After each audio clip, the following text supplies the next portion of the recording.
ça s'ouvre. Allô tout le monde qui se connecte. Bonjour Justine. Bonjour tout le monde. Bonjour Charles. Ça me fait plaisir, ça me fait vraiment plaisir que tu sois là. Bon, on va laisser une petite minute ou deux le temps que les gens arrivent. Bien sûr. N'hésitez pas à nous dire bonjour dans le chat si vous arrivez. Votre présence. Ben oui, exact. Faites pas vous gêner, là. Faut que quelqu'un vous agace. Puis, je pense que, Justine, tu avais une couple de questions pour le monde avant de commencer. Oui, oh yeah, merci Anthony, merci d'avoir brisé la glace. Bonjour à toi aussi. Effectivement, si vous pouvez écrire dans le chat, en fait, idéalement, c'est ça votre poste, puis le type d'entreprise dans laquelle vous travaillez. Donc, si vous voulez écrire, par exemple, vous êtes directeur des ventes, directeur marketing, puis l'entreprise, si vous êtes seul ou si vous avez une équipe, des gens qui travaillent avec vous, ça nous aiderait beaucoup pour orienter le contenu de la présentation. Yes. Ouais.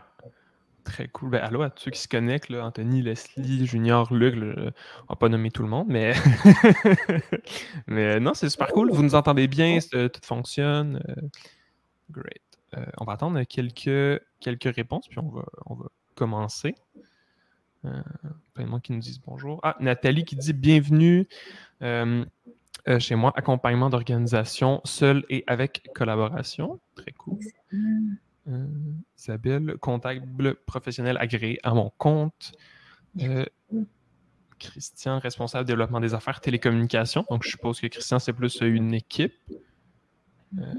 Très cool. Leslie, coordonnatrice marketing chez Numéa, entreprise québécoise spécialisée dans le marketing de données. Très, très cool. Yes. Bonjour. Les jeux Flip de Frédéric, copropriétaire des jeux Flip, structure gonflable et jeux interactifs pour adultes.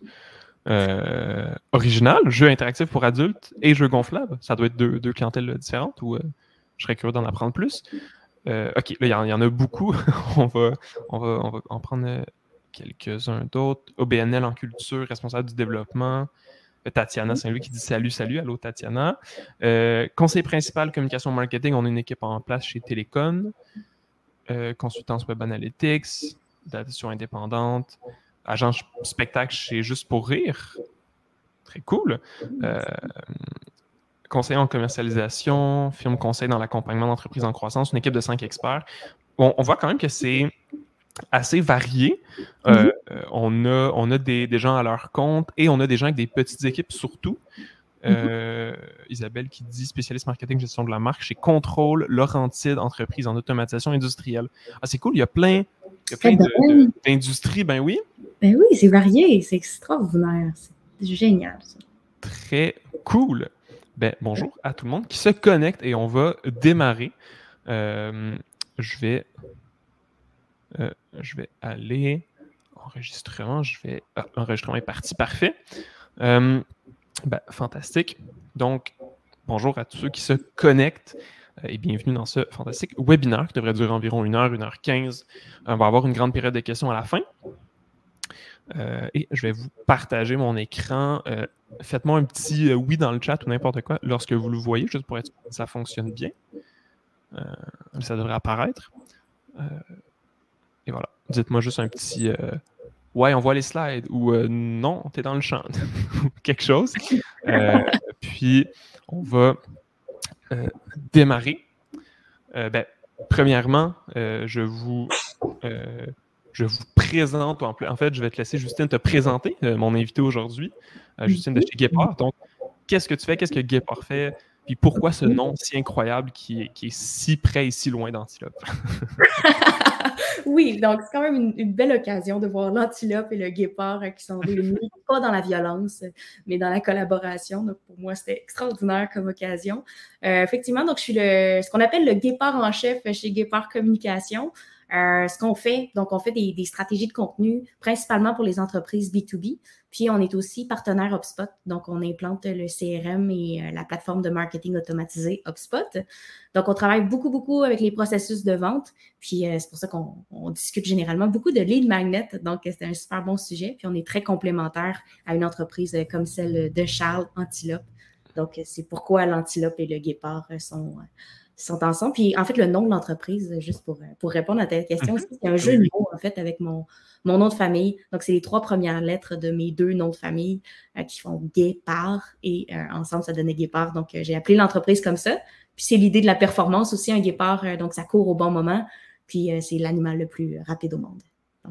C'est tellement une idée ingénieuse avec ton nom de famille. Là, vraiment, quand tu me l'as dit, j'ai éclaté d'incroyable. Ben, ceux qui me connaissent pas, moi, c'est Charles. Nous, Antilope, on fait tout ce qui est stratégie de pub, stratégie de marketing par courriel. Puis, nos clients, c'est typiquement et des boutiques en ligne qui vont vendre directement et tout ça, et des entreprises de services, des infoproduits, tout ça, que les processus de vente vont être un peu plus complexes. On va voir que, dans le contenu d'aujourd'hui, il y a beaucoup de l'expertise de Guépard qui est mise en œuvre parce que nous, il y a plein de trucs là-dedans qui c'est pas du tout notre expertise, là. Tout ce qui est de l'accompagnement en vente et tout ça. Donc, même moi, en développant le webinaire avec Justine, ça nous a vraiment, ça m'a vraiment instruit. Donc, j'espère que ça va être le cas pour vous aussi. Puis, si vous ne le saviez pas, moi, Antilope, dans le fond, ça vient de mon nom de famille. C'est la 2e lettre, le A, puis après ça, le reste, c'est des lettres inventées. Dans le fond, c'est... Bon, ça vient pas vraiment de mon nom de famille. C'est bon, ça. J'aurais essayé. Donc, oui, aujourd'hui, on parle de comment faire un bon lead magnet B2B pour augmenter son taux de closing. Puis, quand on discutait, Justine, ce qu'on se disait, c'est quelle est la problématique qui revient tout le temps des entreprises B2B qui essaient de faire des ventes? C'est j'ai des leads, mais ça ne vend pas, right? Oui, exact. Soit ils ne sont pas là, donc c'est-à-dire qu'ils ne se présentent pas, donc ils téléchargent la chose, puis finalement ils ne se présentent pas, ou bien ils ne sont pas du tout intéressés, finalement, ils ne sont pas qualifiés. Donc, c'est pas. On va beaucoup parler de qualification prochainement.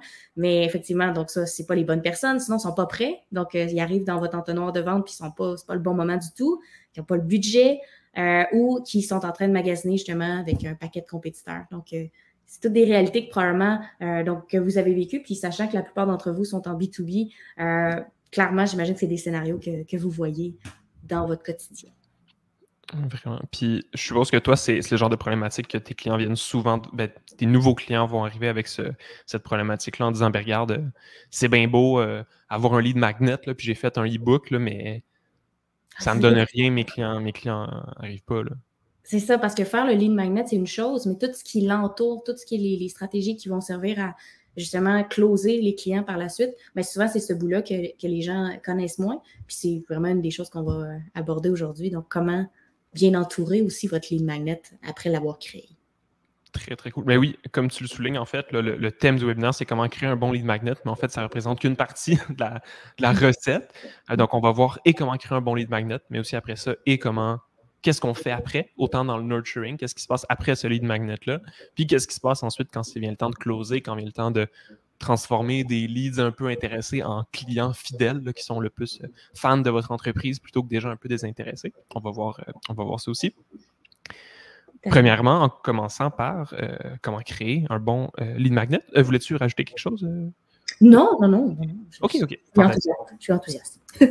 Parfait. C'est bon. Premièrement, la problématique des lead magnets, là, ce qu'on voit souvent quand les entreprises viennent et nous disent hey, j'ai un lead magnet, mais les leads, après ça, ne sont pas intéressés. Après ça, mes leads n'y achètent pas. Ça ne les intéresse pas. C'est souvent que le lead magnet est hyper générique. Par exemple, un e-book gratuit sur la comptabilité d'affaires ou un guide pour développer son environnement TI ou les 3 clés de la production vidéo pour attirer des clients. Des trucs qui sont super pertinents en tant que tels, que la personne qui va lire va trouver ça hyper intéressant, mais qui est un peu large, qui attire un peu n'importe qui en se disant je veux attirer le plus de monde possible, j'espère faire des ventes de ça. Mais c'est très, très, très, très difficile de générer des ventes avec un lead magnet comme ça parce qu'il est beaucoup trop générique. Puis la problématique de ça, c'est qu'un lead magnet générique, ça n'a aucun filtre. Ça prend n'importe qui. Ça dit, ça vous intéresse un peu de près ou de loin la comptabilité d'affaires? Venez donc, venez donc sur ma liste email, venez donc vous inscrire. Puis ce que ça fait, aucun filtre, c'est que ça fait beaucoup de leads qui ne sont pas qualifiés, des leads qui ne sont pas intéressés, qui n'ont pas rapport, qui ne se présentent pas à vos rendez-vous, peu importe. Et donc, ça fait en sorte qu'après ça, ça close pas. On fait beaucoup d'efforts, on va chercher plein de leads, rien marche, on se retrouve avec pas grand-chose. Puis c'est encore plus, je vais rajouter quelque chose ici, c'est encore plus important que aujourd'hui, des lead magnets, c'est pas nouveau. Là. Des lead magnets, il y en a plein, peu importe votre industrie. Il y en a un e-book sur votre industrie, il y en a un guide pour démarrer en ce que vous offrez. Donc, c'est pas nouveau, c'est pas différent. Puis ça fait en sorte que c'est encore plus difficile d'aller chercher des ventes de ça. Puis les leads, en plus, vont coûter super cher. Mm-hmm. Donc, qu'est-ce qu'on fait pour ça? Il y a 3 façons de mieux qualifier ses leads via son lead magnet. La première chose, c'est de le nicher. On veut arrêter d'avoir un lead magnet qui est générique, qui s'adresse un peu à n'importe qui intéressé par notre domaine. On va aller un petit peu plus loin. On va nicher, puis ça va surtout se faire dans le titre, parce que c'est le titre de notre lead magnet, le titre de notre contenu qui va vraiment faire cette qualification-là. Donc, qu'est-ce que ça veut dire? C'est que on veut affiner notre titre pour mentionner la clientèle et le bénéfice qu'il recherche, les 2 éléments les plus importants. Donc, le guide pour développer son environnement TI, par exemple, va devenir, disons, e-commerce, 3 actions pour automatiser sa gestion d'inventaire et sauver 1 heure par jour. J'ai pris un exemple très spécifique, mais on voit clairement que c'est pas du tout la même chose. Puis, c'est pas les mêmes personnes qui vont passer le filtre de e-commerce, 3 actions pour automatiser sa gestion d'inventaire, que ceux qui vont dire développer son environnement TI, qui veut un peu tout et rien dire en même temps.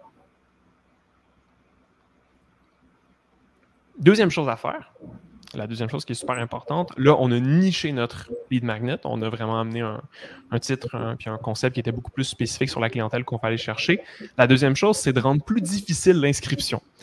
OK, ça, c'est le truc qui est vraiment contre-intuitif. On se dit, mais là, si je rends plus difficile mon inscription, les gens vont moins s'inscrire. Et c'est le but. On veut que les gens soient mieux filtrés. Donc, ce qu'on va faire, c'est qu'on va ajouter des champs à son formulaire. Je prends un exemple ici que nous-mêmes, on a. Nous, chez Antilope, on génère des leads pour éventuellement qu'ils deviennent nos clients ou qu'ils soient sur notre base email, etc., qui parlent de nous. Mais plus plus on met d'informations dans un formulaire, plus on met de champs, puis on demande des infos, mais plus on s'assure que la personne, 1, passe dans notre filtre et 2, fasse l'effort nécessaire pour s'inscrire. Donc, on a moins de gens qui sont un peu là par hasard, qui vont juste mettre leur adresse email. Par exemple, ici, au lieu de juste demander l'adresse mail, puis le prénom, on va rajouter le nom de l'entreprise et, dans notre cas, l'expérience avec la publicité Facebook. Donc, non seulement on récupère plein d'infos sur notre lead qui va être vraiment, vraiment pertinent pour la suite, que ce soit leurs problèmes, leurs besoins, tout ça, ou leur situation. Et en même temps, on vient filtrer un peu mieux nos leads puis avoir une meilleure qualité. Rodrigue, Charles, je pense que ce que j'ajouterais justement, c'est comme bien sûr. C'est de qualifier les leads, mais c'est aussi de disqualifier les leads, en fait. Oui, tout à fait. Fait que, exact. Je pense que c'est vraiment ça. C'est vrai que c'est contre-intuitif, comme tu as dit, mais ça vaut la peine, comme ça, vous allez avoir des gens plus de qualité à prendre en charge. Vraiment, c'est ça. C'est d'en avoir moins, mais de moins de perdre son temps avec la personne qui s'inscrit à votre e-book parce que, dans le fond, il veut juste développer sa carrière puis qu'il n'a pas vraiment besoin de vos services, ce genre de choses-là. Comme tu as dit, c'est vraiment un truc qui m'était sorti de la tête. Tu fais bien de le ramener. Mais le filtre, en fait, il vient surtout exclure les gens qu'on ne veut pas pour uniquement garder les gens qu'on veut avoir dans notre funnel après ça de vente. La troisième chose, c'est exactement dans le même objectif. On vient mettre plus d'infos sur la page d'inscription. Souvent, quand on a je vais reprendre l'exemple du e-book sur les TI, peu importe, quand on a un contenu à donner comme ça, on va mettre le titre, une image du contenu, puis un formulaire, puis c'est tout. On veut des inscriptions. Puis encore une fois, ça fait en sorte qu'il y a des gens qui vont passer dans le filtre puis qui ne seront pas trop qualifiés. On veut aller plus loin là-dedans. Donc, sur une page d'inscription, on veut toujours mettre le plus d'infos possible. Tu sais, quand on parle de leads B2B, on ne parle pas de n'importe qui va s'inscrire, n'importe qui peut acheter. C'est vraiment des trucs très, très, très spécifiques. Donc, sur une page d'inscription d'un e-book ou d'un contenu ou peu importe, d'un guide, on met pour qui ça s'adresse et pour qui ça ne s'adresse pas. On veut que les gens, en lisant la page, avant de s'inscrire, ils se disent « c'est fait pour moi, je vais en retirer quelque chose » ou « hey, finalement, c'est pas exactement ce que je cherchais, puis je vais m'en aller ». Donc, qu'est-ce que ça fait? C'est qu'on a moins de leads, encore une fois, on disqualifie plein de monde, mais la qualité est beaucoup plus élevée. Puis on vient aussi rajouter les points principaux de valeur du lead magnet pour que les gens comprennent vraiment, avant de s'inscrire, qu'est-ce que je vais en retirer. Comme ça, on est sûr à 90% que les gens qui s'inscrivent, ils soient vraiment, vraiment intéressés. Que ce ne soit pas juste des wearers ou des gens qui viennent un peu de n'importe où qui s'inscrivent un peu par hasard. Donc, on vient rendre difficile l'inscription, c'est ça la grande conclusion, pour mieux qualifier ses leads, mieux disqualifier ceux qui ne le sont pas, puis avoir des meilleurs leads de son lead magnet. Puis, tu sais, peut-être, là, la chose souvent qui va faire peur aux gens, c'est qu'ils vont avoir justement moins de leads qui vont rentrer. Puis ça, souvent, c'est une stat qui fait peur, là, quand tu dis, oh, il y a moins de gens qui remplissent le formulaire. Fait que ça peut être des bons tests à faire aussi de voir, justement, en ajoutant certains champs qui vont permettre de disqualifier, de regarder surtout la qualité des leads qui vont rentrer, puis d'ajuster en fonction de ça, en fait. Puis souvent, vous pouvez tester quand même avec plusieurs champs de formulaire là, pour voir, justement, si j'ajoute celui-là, l'impact que ça a, qui est quand même moyen aussi de vous amuser avec ça. Vraiment, on n'est pas obligé de faire le changement drastiquement en se disant j'y vais all-in, on peut faire des tests, on peut regarder est-ce que ça marche, est-ce que ça marche pas. Ce qui est à surveiller, c'est pas le nombre de leads qui rentrent, parce que ça, c'est sûr que ça réduit. C'est le nombre de clients à la fin, puis mon taux de closing, ma perte de temps avec des mauvais leads, tout ça, si on est capable d'avoir, on va dire, le même nombre de clients d'un à l'autre, mais de passer 2 fois moins de temps dans son processus de vente, c'est ça de gagner, puis ça nous permet quand même de scaler un peu plus, voire à la limite d'avoir plus de clients à la fin. Absolument. Si on regarde côté pub, qu'est-ce que la pub peut faire pour nous aider à avoir des meilleurs leads dans nos lead magnets? Évidemment, c'est logique. La pub Facebook, la pub sur LinkedIn, même la pub sur Google, ça permet de montrer votre contenu à plus de personnes. C'est un peu la base de la publicité. Donc, logiquement, ça permet de montrer votre lead magnet à un plus grand public et selon la plateforme, vous pouvez cibler ce public-là. Le défi que ça crée, même chose, c'est qu'en montrant un lead magnet à plein de monde, à des milliers, à des centaines de milliers de personnes, vous avez le risque que un peu n'importe qui finisse par cliquer dessus parce que le thème l'intéresse de loin puis finalement n'a pas besoin de vos services. Donc, qu'est-ce qu'on fait pour ça? En plus de faire les trois points précédents que je vous ai mentionnés pour resserrer le filtre à l'inscription, on vient faire un peu la même chose sur notre pub. Au lieu d'avoir juste une pub un peu catchy qui incite au clic, on va venir mettre plein d'infos dans notre publicité pour interpeller notre clientèle cible spécifiquement, être clair sur pour qui ça s'adresse, pour qui ça ne s'adresse pas, présenter les points de valeur principaux encore une fois, puis on évite d'être clickbait. Le but, en gros, c'est de se dire, je veux que les gens qui cliquent sur ma publicité soient le plus qualifiés possible. Comme ça, ceux qui vont arriver sur ma page vont être déjà le plus qualifiés possible. Comme ça, ceux qui vont s'inscrire vont être le plus qualifiés possible. En gros, on vient vraiment toujours resserrer le filtre pour être sûr que les moyens intéressés, ils s'en vont ailleurs. Les gens vraiment intéressés s'inscrivent. Puis c'est beaucoup plus facile après ça de scaler parce que vous perdez tellement moins de temps avec des gens qui ne sont pas intéressés, des gens qui ne répondent pas, des taux de closing super faibles. Chouette. On va passer au point 2, qui est la qualification puis le nurturing des prospects. Qu'est-ce qui se passe après cette fameuse inscription-là? Parce que oui, une fois que les leads sont rentrés, c'est le fun. On a beaucoup de leads qui rentrent, mais c'est quoi? Qu'est-ce qu'on fait maintenant avec ces leads-là? Donc, je pense que c'est la question à laquelle on va répondre dans cette section-là du webinaire. Puis là, en premier, j'aimerais vous raconter une petite anecdote. Là. Trop de prospects qui rentrent en même temps, c'est pas un beau problème. Souvent, les gens vont dire que c'est un beau problème, mais ça peut carrément paralyser une entreprise. Puis je vais vous donner un exemple là-dessus. Je pense que l'un des meilleurs lead magnets qu'on a fait, c'était un e-book sur le mariage personnalisé.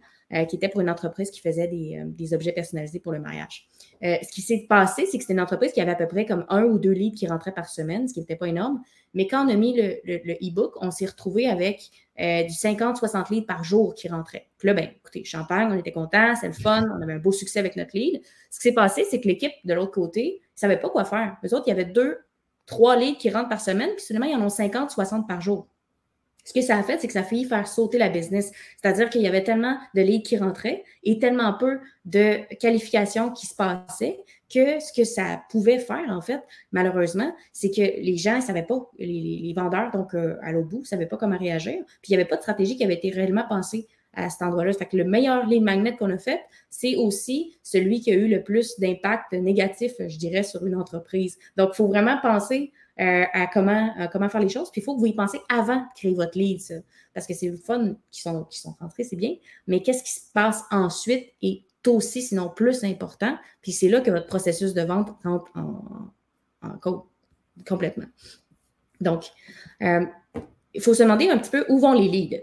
Là, moi, ce que je vous dirais, c'est que j'irai jamais encore rencontrer une entreprise qui n'a pas besoin d'un CRM. C'est-à-dire qu'un CRM, c'est vraiment important que vous en ayez un. Ce que c'est un CRM, là, puis je vais en parler un petit peu plus tard, là, parce que si c'est une abréviation que vous n'avez jamais entendue, c'est pas grave, là, inquiétez-vous pas avec ça. Mais l'idée, c'est que vous devez avoir un système qui est prêt à recevoir ces leads-là quelque part, puis que ce soit HubSpot, que ce soit Pipedrive, Zoho, Salesforce, peu importe lequel. L'important, par contre, c'est ce qui se connecte avec vos contenus marketing qui ont été créés. Donc, dans le cas, par exemple, de ce que Charles vient de dire, au niveau de la page de destination, mais c'est important que votre logiciel que vous utilisez pour faire les pages de destination ou même votre compte publicitaire soit lié au CRM pour que les leads rentrent directement, puis que vous soyez en mesure au moins de savoir, bon, j'ai Pierre qui vient d'entrer dans le CRM et il est rentré dans le CRM parce qu'il a téléchargé X guide ou il a assisté à X webinaire, par exemple. Donc, c'est vraiment important que vous ayez un outil pour recueillir tout ce beau monde-là. Donc, c'est ça, un petit peu ce que je viens de dire, la séquence là, par rapport à ça, c'est que la publicité ou la publication organique qui amène vers votre lead magnet, il y a un formulaire qui est lié à ça que Charles a super bien expliqué, et par la suite, que ce formulaire-là soit lié à votre CRM. Un CRM, donc je vous le disais, je vais vous dire c'est quoi un CRM.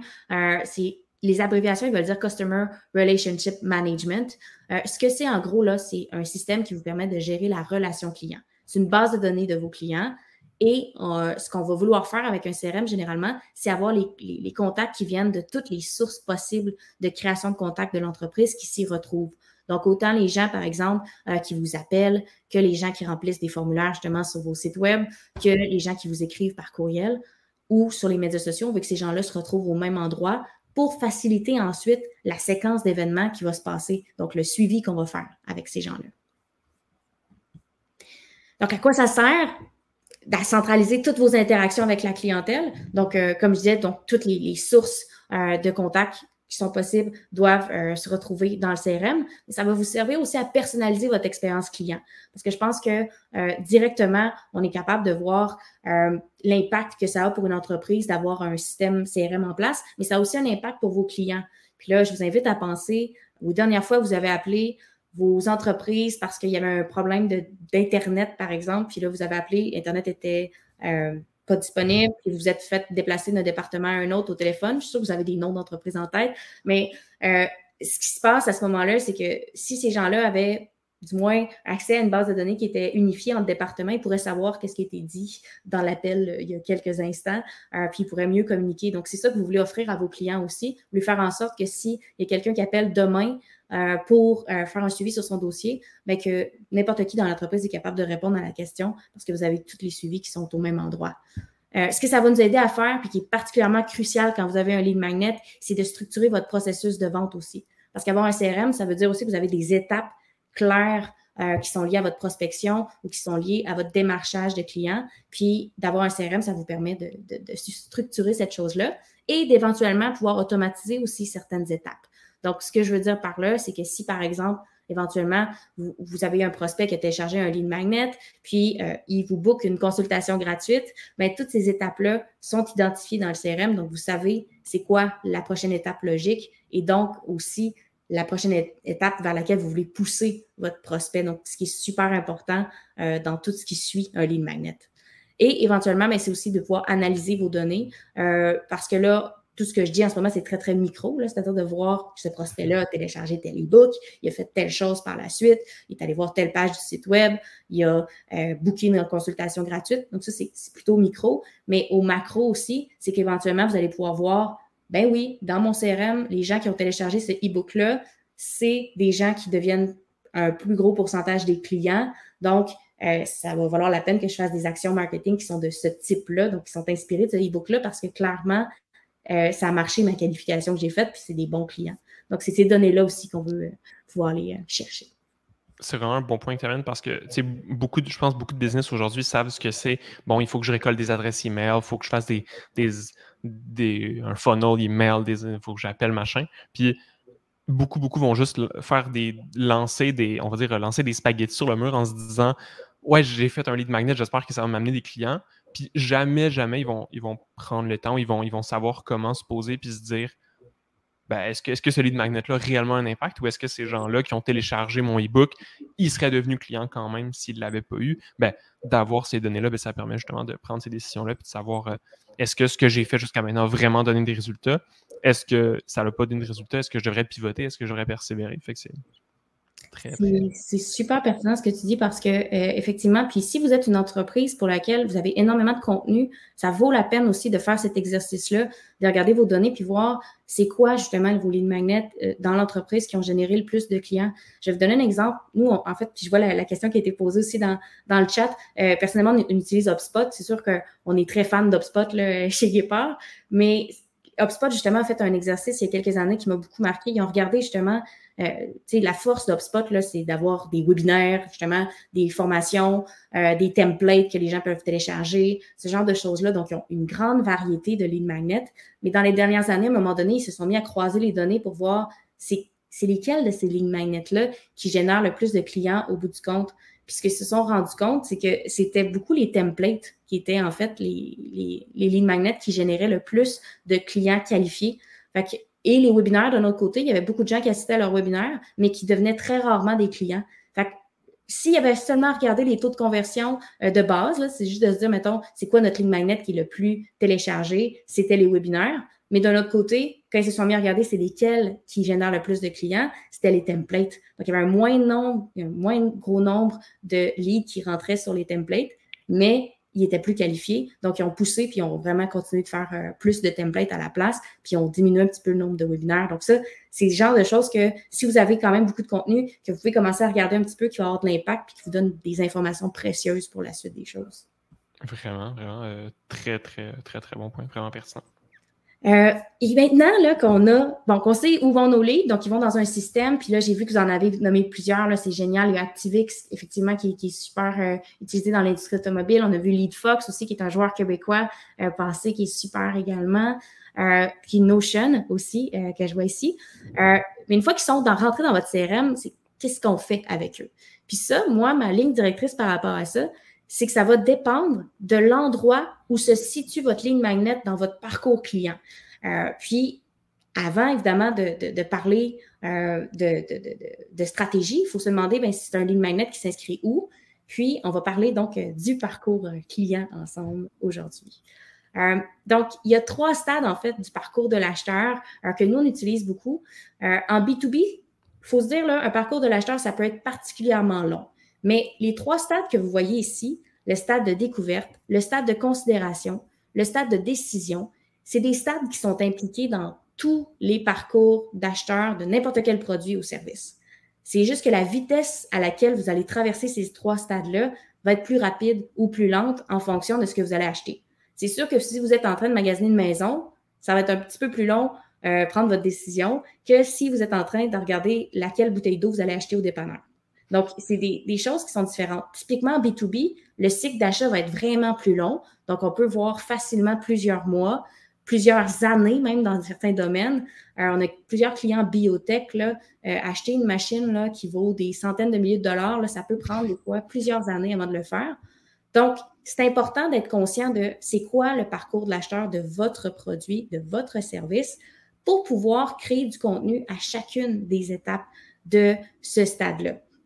Donc, pour vous les résumer, là, au stade de découverte, l'acheteur est plus à une étape où il ressent les symptômes d'un problème ou d'un défi. J'aime bien prendre l'exemple de la maison pour décrire ce stade-là. Ce serait qu'il commencerait à trouver que la maison est un petit peu trop petite, on sent l'étroit, ou la cuisine n'est pas du tout adaptée pour faire des gros brunchs le dimanche matin avec l'ensemble de la famille.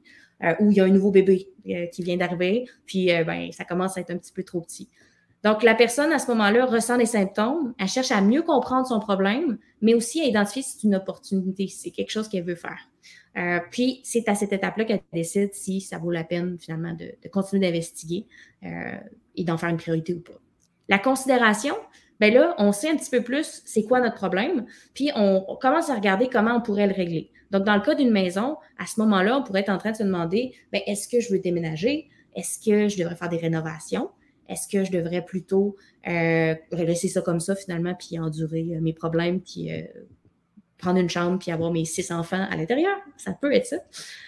Puis, on va évaluer un petit peu les différentes approches ou les méthodes qui sont disponibles pour poursuivre un objectif ou résoudre son défi. Au niveau de la décision, bien là, la personne sait à ce moment-là un petit peu la catégorie de solution dans laquelle elle aimerait se diriger. Donc, dans ce cas-ci, ça pourrait être, par exemple, bien, j'ai décidé de vendre ma maison, puis je me cherche un agent d'immeuble. Donc là, elle est rendue à ce stade-là, puis elle est prête à choisir le fournisseur qui va pouvoir être la bonne personne à ce moment-là. J'ai peut-être une petite question là, pour voir si ça va au niveau des parcours de l'acheteur, selon vous. Donc, c'est une question pour le groupe. Selon vous, c'est à quel stade du parcours de l'acheteur que vous pourriez vous permettre de proposer une rencontre à votre prospect? Je vous écoute, je vous regarde dans le chat. Pendant que les gens répondent, je pense que les trois étapes que tu as mentionnées, clairement sous-utilisées. C'est juste le fait de réfléchir à tout le monde n'est pas prêt à acheter tout le temps. C'est clairement un truc sous-utilisé et dans les processus de vente et dans tout, en fait. Là. Il y a des premières réponses. Fait que je vais me parler l'avocat du public. Comme c'est toi l'experte. Il y a Cathy qui dit décision. Il y a Sarah qui dit dès la découverte. Donc, je vais essayer d'interpréter leur réponse. Donc, Cathy qui dit décision, probablement parce que c'est là où ils sont en train de choisir le fournisseur. Donc, c'est là qu'on devrait les closer. Sarah qui dit dès la découverte, peut-être parce qu'ils sont en train de déjà considérer, donc peut-être les accompagner. Considération, décision, dès la découverte pour supporter le client vers la meilleure décision. Découverte. Considérant que là, on parle d'une rencontre au prospect. Oui. Moi, je dirais je sais pas. À la fin, peut-être, je t'écoute pour la réponse. En fait, là, moi, ce que je vous conseillerais, c'est vraiment le stade de la décision. C'est-à-dire que la personne, quand elle est rendue au stade de décision, là, est prête à entendre différents fournisseurs. Ce que j'aime, par contre, de vos réponses, c'est que la plupart, ceux que vous avez répondu, découverte ou considération, c'était pour orienter, si on veut, et aider la personne dès le départ. Puis ça, c'est super bon de le faire. C'est-à-dire que vous ayez vraiment vous vous positionnez comme une personne qui va aider la personne à comprendre son problème, c'est exactement ce que vous devez faire. Vraiment. Souvent, on va utiliser le contenu pour le faire. Puis là, ce que je vous dis, il ne faut pas non plus le rendre trop rigide. C'est-à-dire que généralement, si vous avez des séquences de courriels, si vous avez des e-books, des lead magnets qui se situent à différents stades, l'appel à l'action à la fin de ce lead magnet-là, je vous dirais d'utiliser la rencontre pour les contenus de décision. Donc, vraiment, définitivement. Mais c'est bon quand même d'ouvrir la porte aux gens, de vous parler avant ça. Définitivement, on ne va pas fermer la porte aux gens, vraiment pas. Mais généralement, on va vraiment plutôt l'utiliser au stade de décision. Parce qu'avant, ça peut être trop tôt. Au mieux, vous devriez avoir un lead magnet, là, idéalement, maintenant que vous savez les 3 stades. Moi, souvent, ce que je vais conseiller aux gens, c'est d'avoir un lead magnet à chacune de ces étapes-là. Ça serait vraiment, tu sais, ça, là, souvent, quand on va commencer une stratégie de contenu avec une entreprise, c'est un petit peu comme ça que je débute la stratégie de contenu. C'est-à-dire qu'on va créer un lead magnet, donc une façon d'entrer dans le système à chacun de ces stades-là. Puis on va créer ce que moi j'appelle du contenu périphérique autour de chacun de ces lead magnets-là. Ce que ça va nous permettre de faire, c'est que c'est ces contenus-là qu'on va utiliser pour nourrir la relation avec le prospect. Donc, si on donne un exemple clair, là, si on avait par exemple un contenu de découverte, je peux reprendre un petit peu l'exemple du mariage personnalisé que je vous ai donné tout à l'heure, mais ce qu'on verrait, donc là-dedans, ce serait des articles par exemple sur comment personnaliser son mariage, sur les petits trucs qui servent à personnaliser son grand jour, des choses comme ça, qui seraient autour de la personnalisation. Mais jusqu'à présent, là, je ne vous ai jamais dit le nom de l'entreprise, puis je ne vous ai jamais dit c'est quoi que l'entreprise fait. Puis là, je ne dis pas de ne pas mettre votre nom, là, c'est vraiment pas ça que je veux dire, mais un article qui dit pourquoi on est les meilleurs, pourquoi on est la bonne personne, c'est trop tôt au stade de découverte. La personne n'est pas rendue là encore. Donc, d'avoir vos lead magnets, mais surtout de les identifier. Ce que ça veut dire littéralement, là, c'est que quand on crée des contenus, souvent, nous, on va les identifier dans le CRM, mais aussi dans nos bibliothèques de contenu comme étant ça, c'est un contenu de décision. Ça, c'est un contenu de considération. Ça, c'est un contenu de découverte. Comme ça, on est capable d'organiser la stratégie de cette façon-là. Puis on sait que si on a un prospect qui vient de télécharger un contenu de découverte, ben, ça vaudrait la peine de lui envoyer dans nos courriels automatisés d'autres contenus de découverte parce qu'il est à ce stade-là. Si je lui envoie du contenu de décision tout de suite, c'est comme trop tôt, là. Je ne suis pas rendue là encore. Donc, le fait d'organiser notre stratégie de contenu de cette manière-là, pour nous, généralement, ça a vraiment des bons résultats pour nos clients parce qu'on a du contenu à chacun des stades. Aussi, ce que j'aime de cette façon-là de faire, c'est que ça vous permet d'organiser votre stratégie de contenu. Donc, si vous n'avez aucun contenu sur votre site web à l'heure actuelle, bien, ça peut être intéressant de vous dire, j'ai au moins 9 articles de blog à créer, puis j'ai 3 contenus un petit peu plus, avec un peu plus de substance à créer également. Donc, ça vous permet de voir la chose un petit peu plus structurée que juste si je vous dis, écrivez un article de blog par semaine, s'il vous plaît. Donc, c'est là-dedans aussi, le but, c'est de faire les choses, je pense, au mieux. Puis évidemment, je sais que ça demande beaucoup de temps créer du contenu comme ça, mais au moins de l'organiser, ça vous permet aussi d'organiser vos recherches pour créer ces lignes magnètes-là autour de ces thématiques-là que vous allez savoir qui intéressent vos prospects à différents stades. Ce qu'on a aussi là-dedans, c'est une progression. Donc, vous pouvez faire progresser vos prospects d'un stade à un autre d'une façon qui est plus organique que quelqu'un qui a téléchargé un e-book qui est de découverte puis de lui pousser tout de suite une rencontre, mettons, une consultation gratuite. Donc, il serait trop rapide. Je comprends. Fait que la réponse que tu fais, c'est on cherche à closer quand les gens sont au stade de décision, oui, mais de toute façon, dans tous les cas, si quelqu'un voulait acheter un produit plus vite, là, mettons que quelqu'un télécharge le lead magnet découverte puis se dit let's go, je veux tout de suite, je veux tout de suite faire affaire avec vous. Ben, je veux dire, comme n'importe quel prospect qui va sur votre site puis peut prendre rendez-vous, peut s'inscrire, ben, il y a clairement une autre avenue raccourcie plus vite que de non, attends quelques semaines, le temps que je t'envoie tout mon contenu, on se parlera à ce moment-là. Là, c'est sûr que si quelqu'un veut vous parler, il peut le faire quand même. Là, c'est pas... Mais exact. Puis c'est ça qui est important, c'est de ne pas être trop rigide dans cette affaire-là. C'est juste que ça, c'est généralement le parcours que les gens utilisent. Mais ça se peut que vous ayez des gens qui arrivent et qui sont déjà prêts à vous parler, puis ils vont passer à l'action à ce moment-là, même s'ils viennent juste de télécharger un contenu de découverte. Donc ça se peut que ça arrive, puis on l'accueille si ça arrive. Mais typiquement, vous allez avoir des gens qui sont rendus à chacun de ces stades-là. Puis c'est important d'avoir des gens à chacun de ces stades-là dans votre entonnoir, parce que même la personne qui va closer dans 3 ans, bien, on veut qu'elle pense à nous quand elle va vouloir être prête à prendre sa décision dans 3 ans. Donc, vous voulez avoir des gens dans votre base de courriel qui sont de chacun de ces stades-là pour toujours avoir des gens aussi dans votre processus.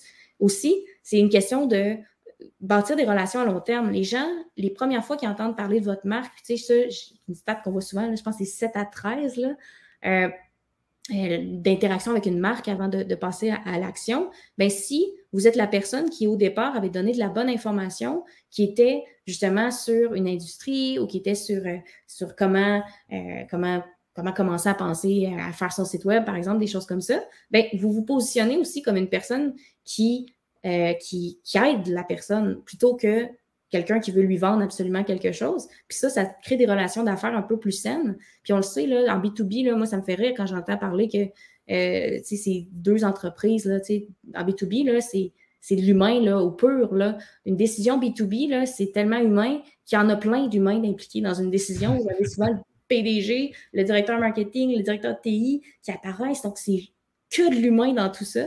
Puis c'est un petit peu ça qu'on va aborder aussi dans les prochaines minutes. Donc, qu'est-ce qu'on fait avec les leads qui sont rentrés en 2 stades? Bien, qui sont rentrés aux 2 autres stades. Parce que là, bien, on a quand même parlé de découverte, on a parlé de considération. Mais souvent, ce qu'on va utiliser, c'est d'autres canaux, donc que ce soit l'infolettre ou le reste de votre site web aussi, pour pousser du contenu spécifique au stade du parcours de l'acheteur qui est concerné par votre ligne magnet. Donc, c'est pour ça que c'est important d'avoir ce type de contenu-là à portée de main. Ça va vraiment, puis ça sert même pour les gens d'entre vous là, qui sont plus du côté des ventes. Bien, souvent, moi, ce que je vais dire aux gens de vente, c'est d'utiliser le contenu qui a été créé par les gens de marketing qui est dans cette vague-là. C'est-à-dire que quand vous êtes en train de parler avec un prospect, généralement, vous allez avoir à proximité un article qui a été créé sur un sujet qui peut intéresser cette personne-là. Puis ça fait beaucoup plus des conversations intéressantes de dire « Hey, voici un article qui parle aussi de ça » que je te fais juste un petit suivi pour savoir si tu étais intéressé encore. Tu sais, il y a comme une distinction là, dans la pertinence de vos courriels aussi qui arrive avec le fait de proposer d'aller un petit peu plus loin sur le sujet. Puis donc, si la personne a téléchargé un contenu qui serait de type découverte, bien, ce serait de lui proposer d'autres contenus de découverte et éventuellement du contenu de considération pour le faire progresser tranquillement, pas vite dans notre entonnoir. Je comprends. Puis je suppose que ce délai-là entre, mettons, faire passer quelqu'un de découverte à considération, on va l'adapter selon notre cycle d'achat moyen. Mettons qu'on sait qu'un client moyen dans le close sur 3 mois, ben, peut-être qu'on va essayer d'à peu près diviser ces stades-là selon le parcours, ou tu as des règles exactes? Bien, c'est sûr qu'au début, c'est tout le temps un petit peu difficile de savoir. Éventuellement, quand on a plusieurs mois, voire d'années de stats, on est capable de savoir un petit peu le cycle de vente et de combien de temps. Puis là, bien, ça va être par test, justement. Typiquement, là, ce que je vois du marché américain puis du marché canadien, on est un petit peu moins agressif ici au Québec dans nos courriels automatisés que c'est le cas, mettons, aux États-Unis. Mais, il y a des fréquences aussi que vous pouvez tester, là, d'envoyer un autre contenu. Ça peut être un par semaine ou ça va dépendre. Ça va vraiment dépendre des tests que vous allez faire aussi là-dessus pour voir. Mais idéalement, effectivement, ça devrait fitter avec votre cycle de vente le plus possible. Oui, c'est ça, c'est de rester top of mind. Puis après ça, ben d'accélérer ou pas selon votre entreprise ces trois marches-là, on va dire, dans le processus. Là, il peut y avoir 1 an, puis avec 50 emails pour faire le processus, ou ça peut être un achat un peu plus rapide, puis avoir juste 1 mois, puis 4 emails. Absolument. Ça peut arriver, puis ça, c'est le fun quand on sort ces stats-là, justement, là, on voit, puis on voit comment l'accélérer aussi. Ça peut être très intéressant. Très cool. Donc, il faut penser aussi à l'action que vous souhaitez que vos leads posent aux différents stades, parce que là, bien évidemment, l'appel à l'action, donc ce qu'on va appeler en anglais évidemment un call to action, un CTA, si vous voyez ça passer, c'est pas juste un bouton sur le site web. Là. Call to action, c'est aussi c'est quoi l'action que vous voulez que la personne pose. Fait que souvent, si vous avez plusieurs lignes magnets, ou même si vous en avez un seul, mais que c'est un seul de découverte, bien, ça peut être intéressant que les appels à l'action que vous allez utiliser dans vos courriels à ce moment-là soient plus du type télécharger d'autres contenus, assister à des webinaires, joignez-vous à tel groupe pour échanger avec d'autres mondes, qui sont des appels à l'action qui peuvent varier votre fameux booker une consultation gratuite avec moi. Donc, vous pouvez y aller graduellement. Puis, je ne rentrerai pas trop dans ça aujourd'hui, mais il y a moyen aussi d'avoir maintenant du contenu progressif sur le site web. Là. Donc, c'est-à-dire que maintenant, jusqu'où ça peut aller, c'est qu'on est capable aussi, en fonction de ces stades-là, de carrément changer justement les boutons qui apparaissent sur un site web en fonction de la personne est rendue où dans son stade. Donc, c'est vraiment excitant tout ce qu'on peut faire avec ça, mais je ne rentrerai pas trop là-dedans. Sinon, je vais parler pendant 3 ans. Ouais, ben, ça a l'air custom, puis ouais, ça peut avoir un impact vraiment chouette. Sautons sur le côté pub, avec la capsule bonus pub. Qu'est-ce qu'on fait pour booster un peu tout ce processus-là qu'on vient de voir? Ben, il peut y avoir du contenu par marketing par courriel et il y a du contenu par lead magnet et tout ça. Et on est capable de prendre tout ça et le propulser aussi avec la pub. L'idée ici, qu'est-ce qu'on vient faire avec la pub dans notre processus de nurturing? Donc, là, je ne parle plus de promouvoir notre lead magnet à des gens qui ne nous connaissent pas. Je parle de qu'est-ce qu'on fait quand les gens se sont inscrits. Ben, on va prendre ces gens-là, on va les cibler, puis on va leur montrer et du contenu identique à ce qu'on leur envoie par email. Donc, par exemple, si les gens ont téléchargé mon guide sur les mariages personnalisés, puis qu'après ça, je leur ai montré un super contenu complémentaire de mariage personnalisé, ben, je prends exactement ce même contenu-là, je le mets en pub pour que les gens le voient. Pourquoi? On va venir le montrer plusieurs fois pour 2 raisons. Premièrement, parce que tout le monde ne va pas recevoir vos courriels. Il y a les spams, il y a les blocages de mails. Ça arrive que les gens ne vont pas les voir ou ne vont pas les ouvrir parce qu'ils en reçoivent plein d'autres. Ben, on passe à côté en pub comme ça, on s'assure qu'au moins les gens nous voient peut-être. On essaye le plus possible de mettre de l'avant notre contenu. Et la deuxième chose, c'est parce que c'est pas grave que quelqu'un voit le même contenu 2 fois. En fait, ce que ça fait quand quelqu'un voit une même idée plusieurs fois, c'est que ça renforce la même idée puis ça la rend plus crédible aux yeux des gens. Donc, de reprendre le même contenu, on vient remarteler la même chose. C'est une bonne chose, tant qu'on ne le montre pas 10 fois par jour, évidemment. Et deuxième chose qu'on peut faire aussi avec la pub, quand vous vous mettez à avoir beaucoup de gens dans votre processus, ben, c'est de montrer du contenu complémentaire, encore plus, d'autres bonus, de plus avoir des articles, des vidéos, des études de cas, du contenu d'équipe. Ça peut être vraiment cool. Encore une fois, c'est pour rester top of mind. Le but, c'est pas de se dire, je vais mettre plein de pubs pour closer plus vite. Ça n'aura pas vraiment cette job-là. Ça va juste rajouter des points de contact, donner plus confiance aux gens. Je vais prendre nous comme exemple.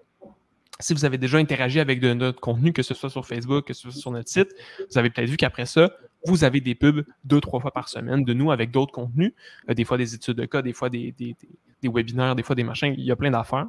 Puis, premièrement, ben, ça fait en sorte que les gens gardent en tête qu'on existe, même si nos services ne sont pas nécessairement adaptés pour eux pour maintenant ou quoi que ce soit, c'est pas plus grave que ça. C'est pas ça l'objectif. Et ensuite, ben, quand les gens nous parlent en appel pour devenir nos clients, ils nous disent toujours « Hey, j'ai vu de vos études de cas, j'ai vu de ci, j'ai vu de ça, c'était vraiment le fun. » Puis on n'est pas dépendant de est-ce que l'organique de Facebook ou est-ce que mes emails vont se rendre. On est capable d'un peu saisir, prendre notre destin en main, puis ça coûte 5 $ par jour de pub. Là, ça ne coûte pas des centaines de milliers parce qu'on s'adresse à peu de personnes. C'est juste les gens qui nous connaissent déjà. C'est en quelques dollars par jour, c'est réglé, puis ça vous fait quand même un bon boost au niveau de la conversion, puis tout ça. Moi, ce que je vois, Charles, puis tu sais, je trouve ça tellement puissant, là, ce dont tu parles en ce moment, parce que d'avoir justement différentes pubs à différents endroits stratégiques là, qui fit avec votre processus de vente aussi, c'est tellement puissant là, de voir ça aller, parce qu'effectivement, ça fait vraiment progresser les gens plus, puis ça les fait plus passer à l'action. Mais c'est aussi honnêtement quelque chose que il y a beaucoup d'entreprises qui ne font pas en ce moment. Souvent, les gens, puis là, tu pourrais encore plus le dire que moi, là, mais j'ai l'impression que cette chose-là, là, c'est encore quelque chose qui est très, très peu compris. Et pourtant, qu'il y aurait des super bons résultats là, de vraiment faire des pubs à différents endroits stratégiques du processus de vente, puis en collaboration avec le contenu qui a été créé. Là. Une bonne combinaison. Exact. Surtout en B2B, quand les processus de vente sont longs, la pub Facebook, c'est pas une nouvelle façon d'aller chercher des clients magiques ou ce qu'on parle de nos services. C'est souvent une façon de juste booster notre bon funnel de vente avec nos emails, avec nos vendeurs, avec notre équipe, tout ça. Puis, pareil pour LinkedIn, je rebondis sur ce qu'a dit. LinkedIn, ça coûte juste beaucoup plus cher, donc on l'utilise très rarement parce qu'au final, les gens qui sont dans votre funnel, les gens qui sont dans votre processus de vente, ben, ils sont aussi sur Facebook ou sur Instagram. Donc, on peut aller les chercher là. Puis parfois, on va utiliser LinkedIn. Mais LinkedIn coûte beaucoup plus cher. Donc, c'est dans des stratégies un peu plus spécifiques. Là. C'est pour ça qu'on va voir un mix souvent de pubs. Les gens, souvent j'ai entendu ça, tu sais. Ah, nous, on est vraiment B2B, fait qu'on ne fait pas de business sur Facebook, mais comme Facebook, utilisez-le dans votre remarketing. Je veux dire, les gens qui viennent de télécharger votre e-book, ils sont là aussi sur Facebook. Fait que oui, il y a vraiment des belles opportunités là pour les gens même ceux qui vendent à d'autres entreprises, là, c'est sûr. Là. Totalement. Donc, vraiment utiliser la techno pour vous aider à faire tout ça. C'est-à-dire que, idéalement, comme je vous ai dit tantôt, moi, mon truc, c'est vraiment d'identifier dans vos contenus, dans votre bibliothèque de contenu, peu importe où il est logé, là, les stades du parcours de l'acheteur. Comme ça, vous savez quel type de contenu utiliser à quel endroit.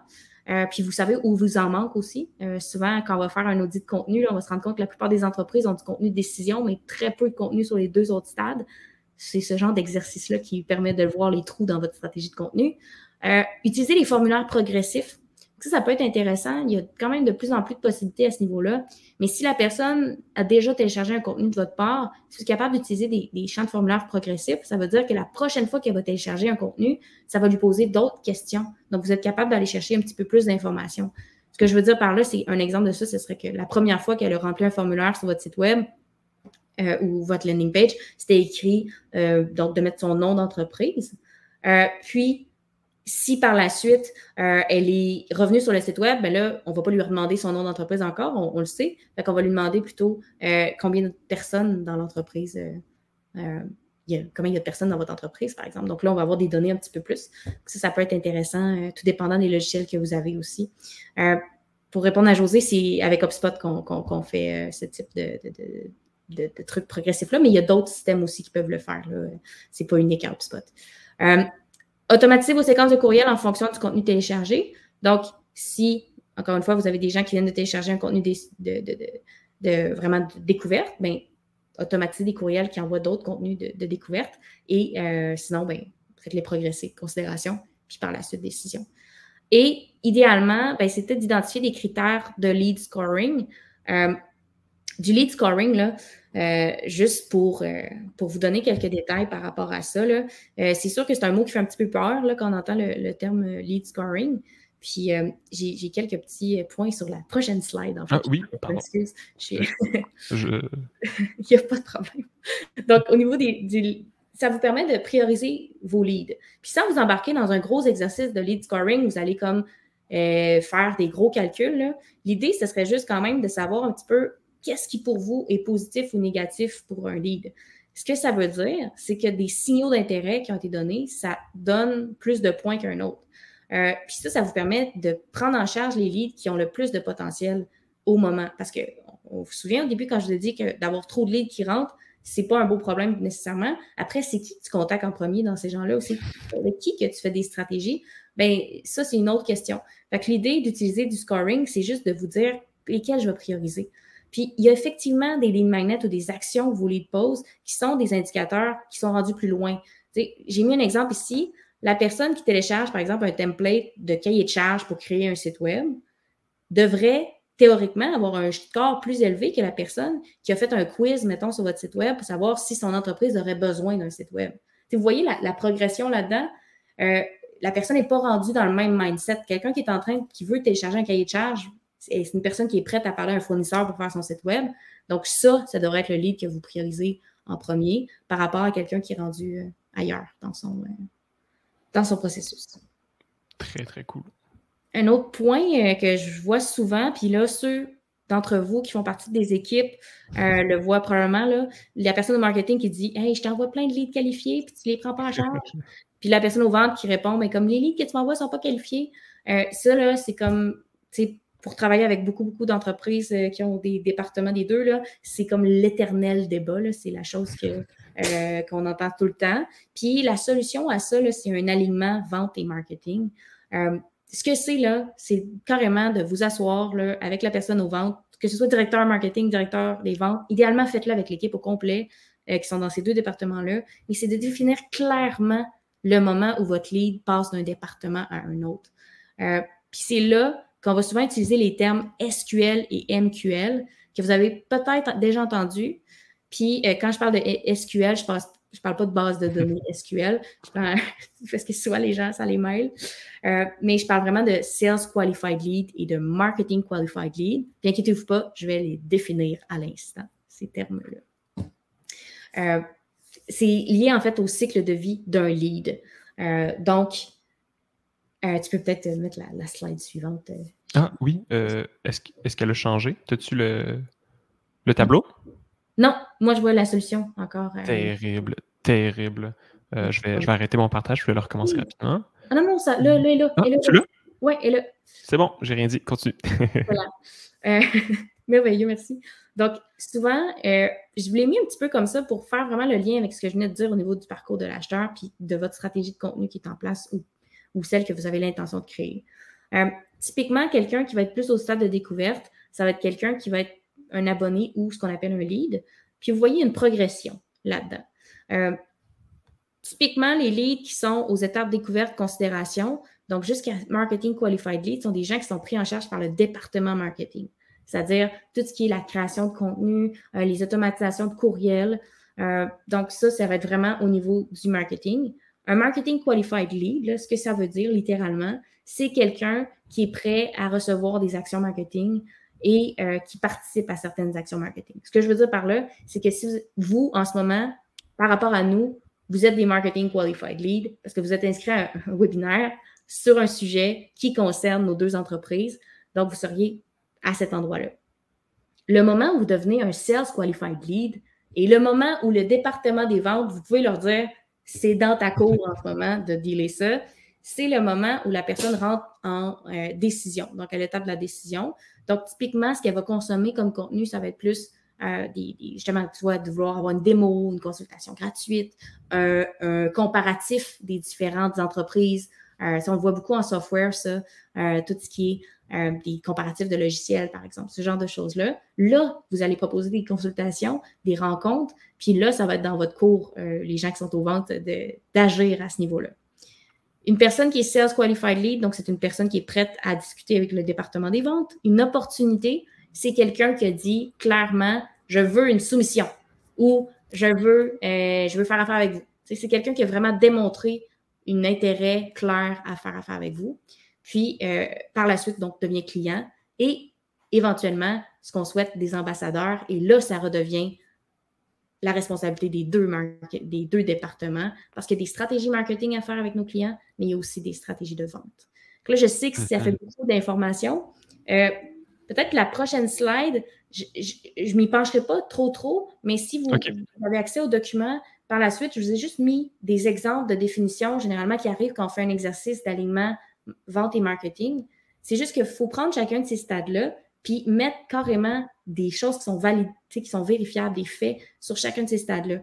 Une définition à l'interne d'un marketing qualified lead, par exemple, ce serait quelqu'un qui a téléchargé un lead magnet de considération ou qui a assisté à un webinaire. Ça, c'est clair, c'est mesurable, vous savez. Fait que là, comme ça, s'il y a quelqu'un qui vient, il y a quelqu'un des ventes qui vient vous dire « Hey, non, là, vous avez des arguments. » L'inverse est vrai aussi. Fait que comme ça, c'est clair. Puis ça peut vous sauver vraiment beaucoup de conflits dans une entreprise. Puis même quand, en soi, même quand on est, tu parles justement quand il y a un département vente, un département marketing, mais mettons, je pense à nous, parce que le département vente puis le département marketing, c'est 2 personnes.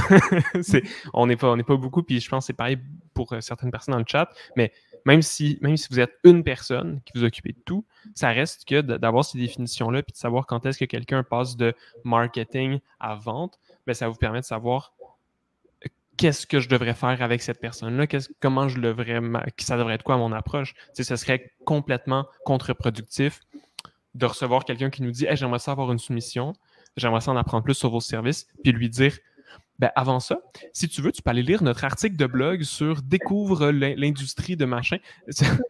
Bon, là, c'est évident, mais il y a des détails qui sont un peu moins évidents que ça, puis ça peut être une bonne façon de mieux s'aiguiller aussi dans son funnel, dans sa stratégie marketing, vente. Même pour une personne qui vend des services tout seul, ça peut faire une différence, là.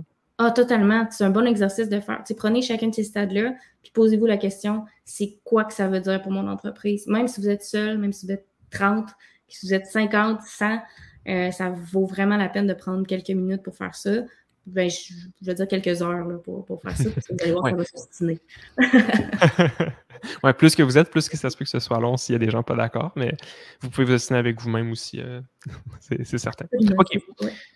On va passer au point 3, qui est toute la partie vente et fidéliser. Là, on a parlé d'aller chercher des leads, on a parlé de les nurturer, de les amener à notre rendez-vous, de les amener à demander une soumission.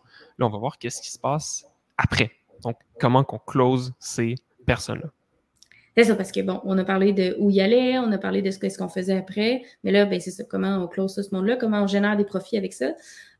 L'idée, c'est que quand ils sont au stade de décision, ou on demandait clairement une soumission, puis là, c'est pour ça que je vous répète de ne pas être rigide là, à ce niveau-là. Oui. Là, vous pouvez carrément proposer évidemment des actions de vente. S'ils veulent vous parler, parlez-leur.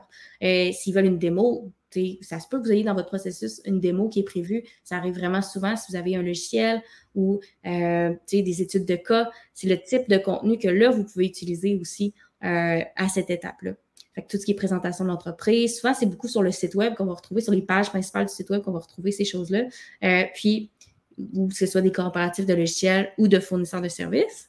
Puis, ce que vous pouvez remarquer, j'imagine, de tous ces contenus-là, c'est que c'est des contenus aussi qui peuvent servir de lead magnet éventuellement. Donc, définitivement. L'autre chose qui est super importante, particulièrement B2B, c'est d'identifier vos joueurs clés. Puis là, je vois le temps passer. Là, je m'excuse d'avance, là, je parle beaucoup. Mais idéalement, ben, c'est d'identifier les joueurs clés dans le processus décisionnel. En B2B, on va souvent avoir beaucoup de monde impliqué dans une décision. Puis là, ce qui est intéressant, c'est que vous pouvez vous servir du contenu pour identifier les différents joueurs clés. Ce que je veux dire par là, c'est que puis je vous ai mis des exemples, c'est que si vous vendez un logiciel, puis vous savez qu'à un moment donné dans le processus de vente, il y a un moment où les gens vous demandent institut sécuritaire, mon directeur TI aimerait connaître comme les données sont hébergées à quel endroit, tu sais, tout ce genre de questions-là qui sont posées par un directeur TI, ben ça peut valoir la peine que vous ayez déjà un contenu, vous, qui est créé pour répondre à ces questions-là.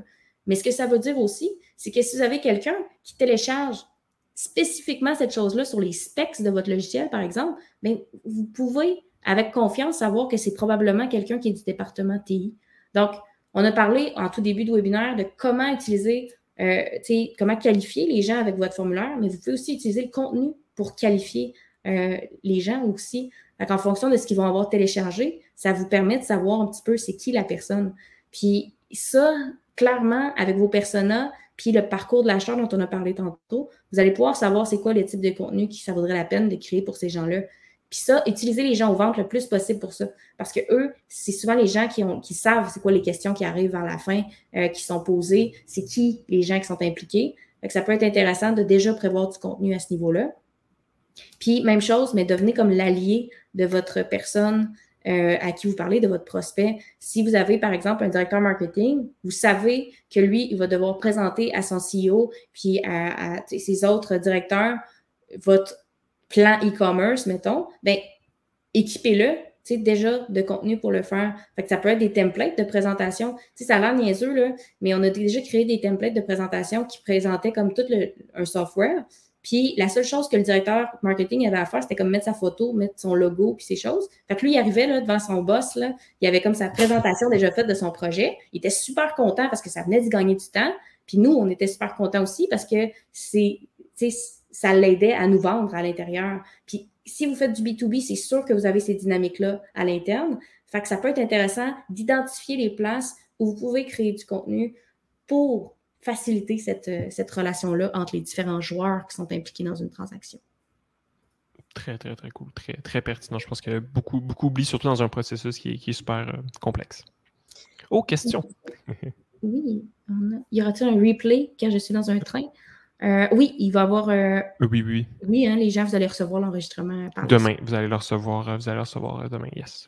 D'ailleurs, puis si jamais vous devez nous quitter parce qu'il est déjà midi, vous allez pouvoir voir la suite aussi, là, sans problème. Totalement. Et bon dîner. Donc, quel courriel de suivi est le plus efficace selon vous? Un courriel qui demande à une personne si elle est prête à aller de l'avant, mais comme qu'il n'y a rien d'autre dedans, ou un courriel qui aurait, mettons, en pièce jointe, un document avec les questions typiques des directeurs TI pour que vous puissiez équiper justement votre prospect dans cette discussion avec son directeur TI. T'sais, je pense que la réponse est claire. J'ai un petit peu orienté la question. Mais, donc, ce serait clairement le deuxième. Ça vous permet d'avoir des courriels qui sont vraiment plus pertinents. Puis quand je parle de courriel à ce stade-ci, je parle aussi de courriel 1 à 1. Quand, on a parlé beaucoup de courriel automatisé tout à l'heure, mais quand vous avez quelqu'un qui est rendu en stade de décision, ça vaut la peine que ce soit quelqu'un des ventes là, qui lui parle en 1 à 1 là, sans problème. Mais il faut avoir des choses à proposer justement dans nos échanges avec ces courriels-là, particulièrement quand ils se mettent à ne pas répondre, mettons, que vous ayez amené de la valeur dans chacune de vos interactions. Parfait. Donc, peut-être conclure un peu avec ça.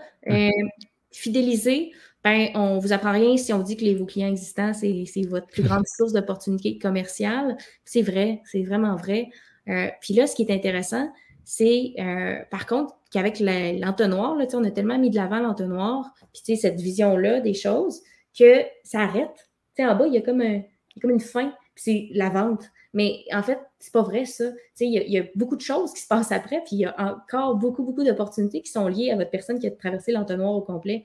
Fait que c'est intéressant que vous ayez des stratégies qui sont liées à ces stades-là après. Fait que souvent, si vous avez déjà pensé avec vos courriels et tout, ben créer aussi une stratégie pour les fidéliser, ces gens-là, ou en faire des ambassadeurs. Fait que ça peut être des automatisations ou des courriels qui seraient liés à demander des témoignages.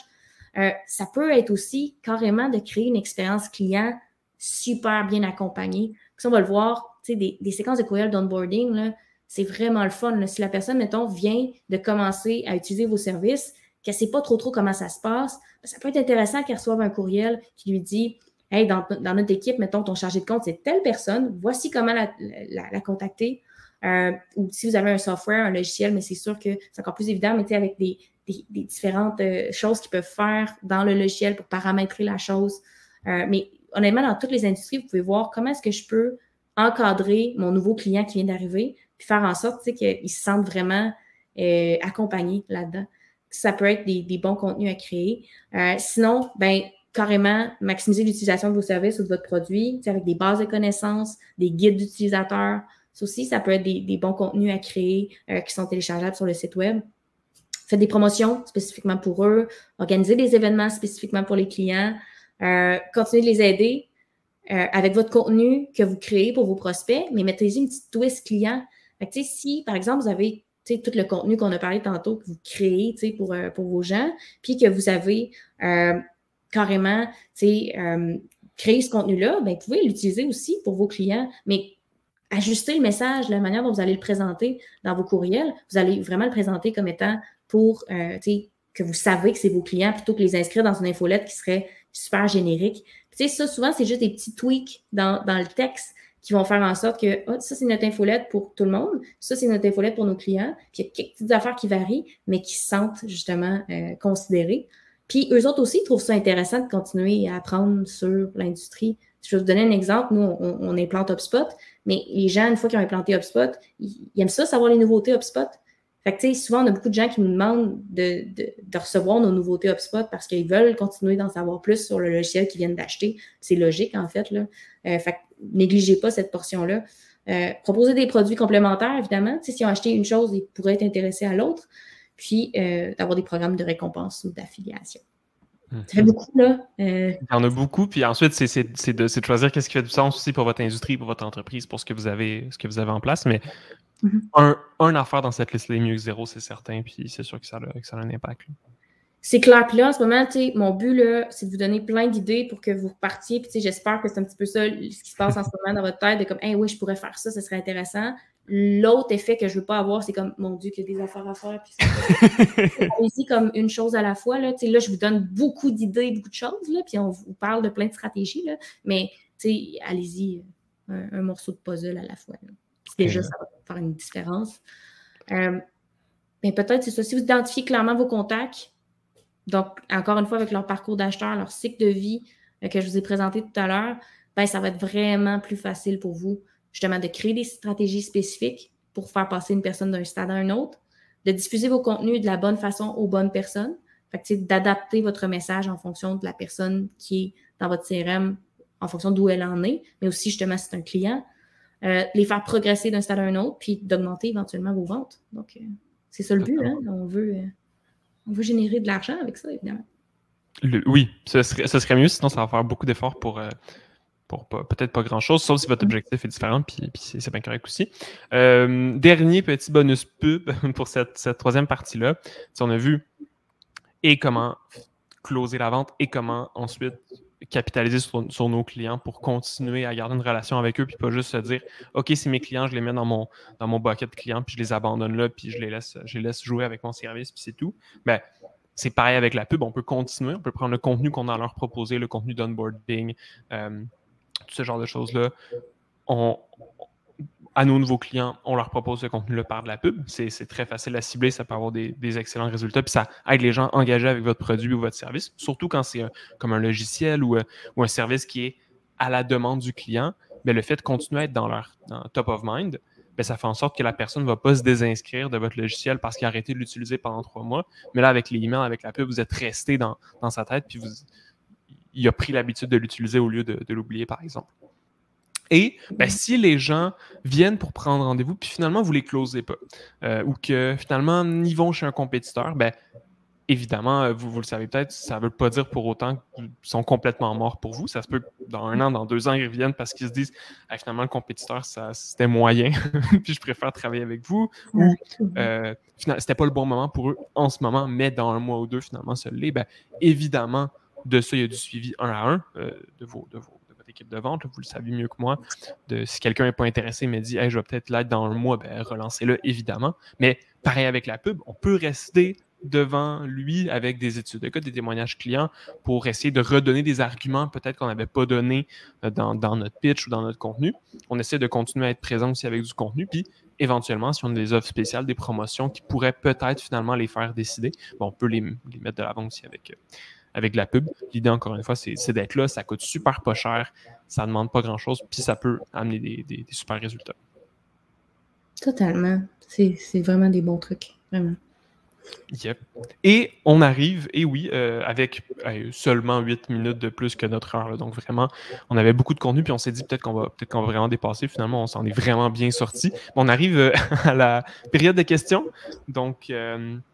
je sais qu'il y a une question là, de Junior dans le chat. On va commencer avec celle-là. Puis là, si vous avez des questions, on va prendre quelques minutes pour y répondre. Donc, je pense que c'est une question pour toi. En quoi diffèrent les stratégies lorsqu'on s'adresse à des clients qui n'envoient pas de formulaire, mais qui font des offres de services telles que les municipalités? Oh, ça, c'est un bon challenge. Qu'est-ce qu'on fait avec les villes? Bien, c'est vraiment une super bonne question. Puis on en a des clients qui travaillent avec des municipalités, puis des appels d'offres. C'est des choses comme ça.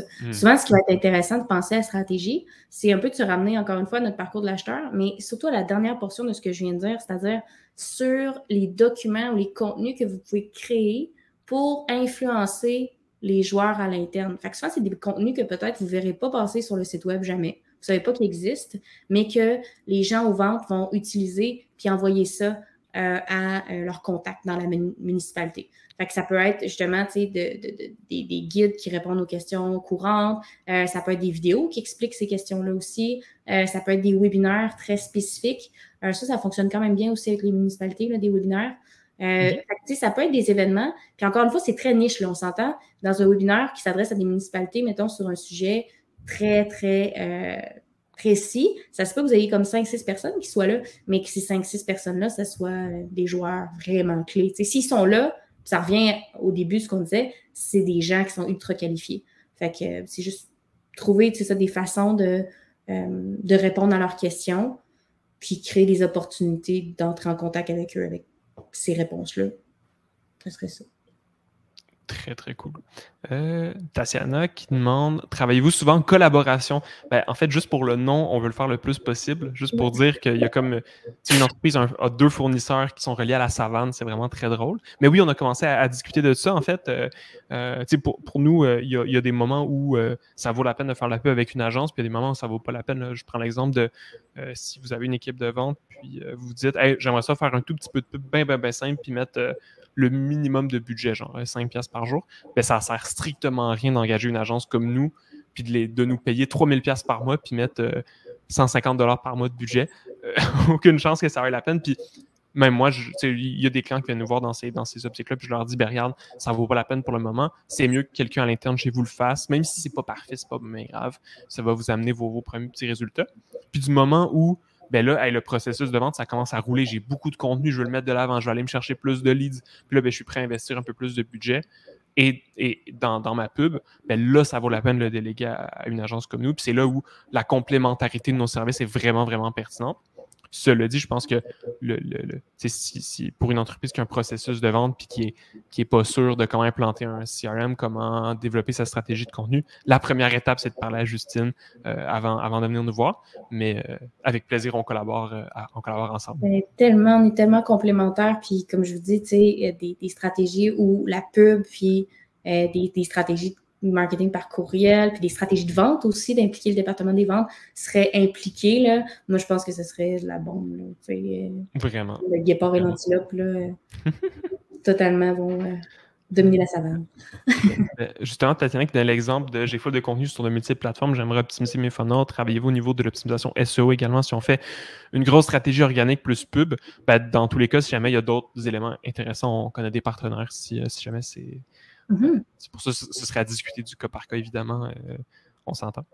Mais totalement, puis en plaçant les contenus dans la stratégie, puis en voyant comment on les organise. Souvent, honnêtement, c'est des maps là, qu'on fait, là, souvent qu'on va faire de contenu. Là, ça amène ça, c'est ça le but de ça. Mais on voit justement aussi les opportunités SEO à ce niveau-là qui vont sortir de ce travail-là. Puis on voit aussi les contenus qui ont peut-être moins de potentiel SEO, mais qui sont super stratégiques par contre au niveau des ventes. Fait qu'il y a vraiment des choses à faire.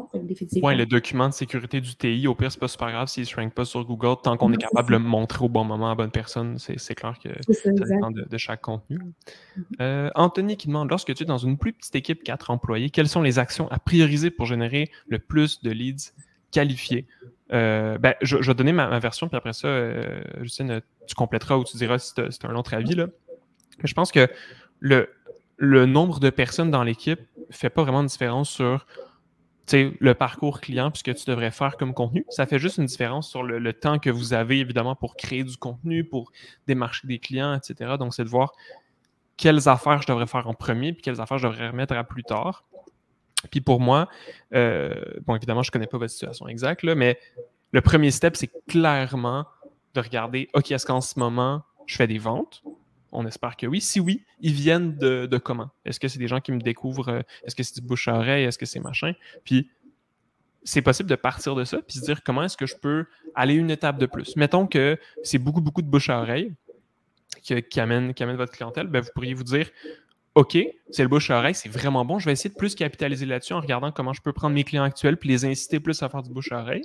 Fait que ça, ce serait une étape. Ou comment je peux diversifier mon acquisition puis aller chercher peut-être des leads qui viennent pas du bouche à oreille. Mais là, je vais créer un premier lead magnet. Puis là, mon lead magnet, il vient, c'est pas super bien structuré, mais j'essaye, je contacte des gens.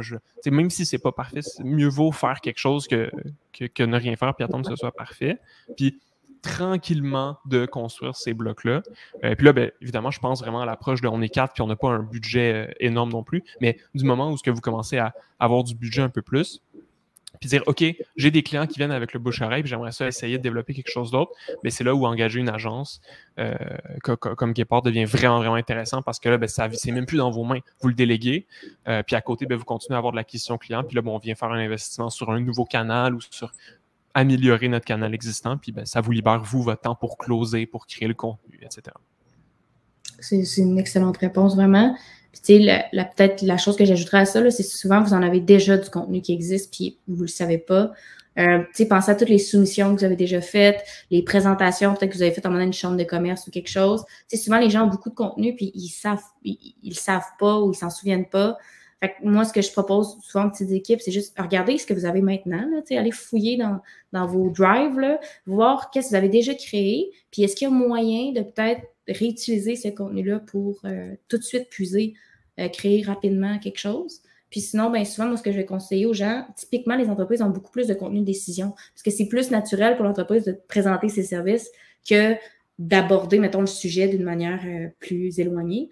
Fait que, tu sais, moi, je ferais le chemin inverse un petit peu du parcours à ce niveau-là aussi. Commencer à créer du contenu, un lead magnet de décision, peut-être en premier, puis ensuite graduer aux autres de plus en plus. C'est ça.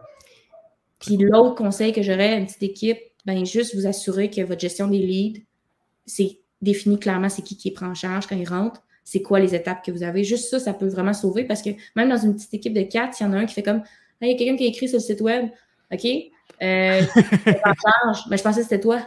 Ou moi, je pensais que c'était toi. Tu sais, juste prenez le temps de bien structurer vos étapes de vente, puis savoir c'est qui est responsable de quoi. Puis juste ça, généralement, ça fait quand même un gros impact aussi. C'est vrai.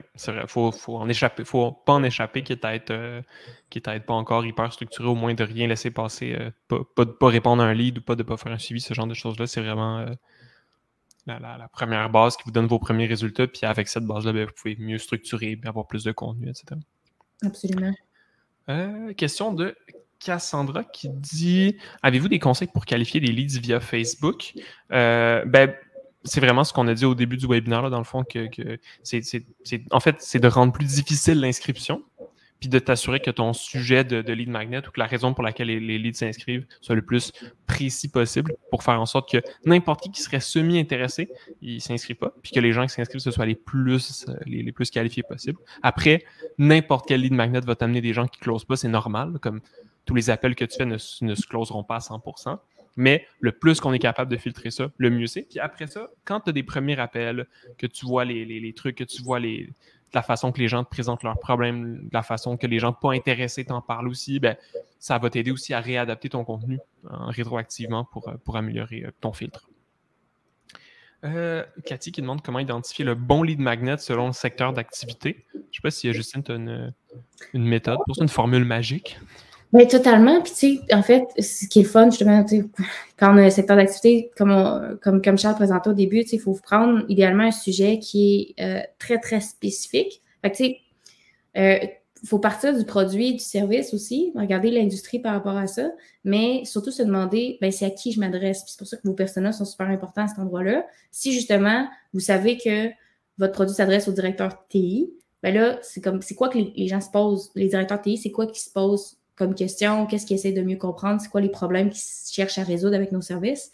Puis là, vous allez avoir des thématiques qui vont ressortir, qui vont être fortes, puis qui ne s'adresseront pas à la terre entière. Là. Un exemple de lead magnet qu'on a créé aussi qui avait bien fonctionné, c'était comment organiser une campagne de financement dans des écoles. C'était pour une entreprise qui vend du chocolat dans des écoles, des choses comme ça. C'est super spécifique. On sait que la personne qui télécharge ça, c'est une école ou c'est quelqu'un qui travaille dans une école qui veut organiser une campagne de financement. Fait que, chercher des sujets comme ça qui sont hyper spécifiques puis aider les gens à le faire parce que il y a tout le temps des sujets que les gens ont besoin de mieux comprendre puis d'être accompagnés là-dedans. Vraiment. C'est vraiment très, très bien dit. Tatiana qui dit merci Tatiana.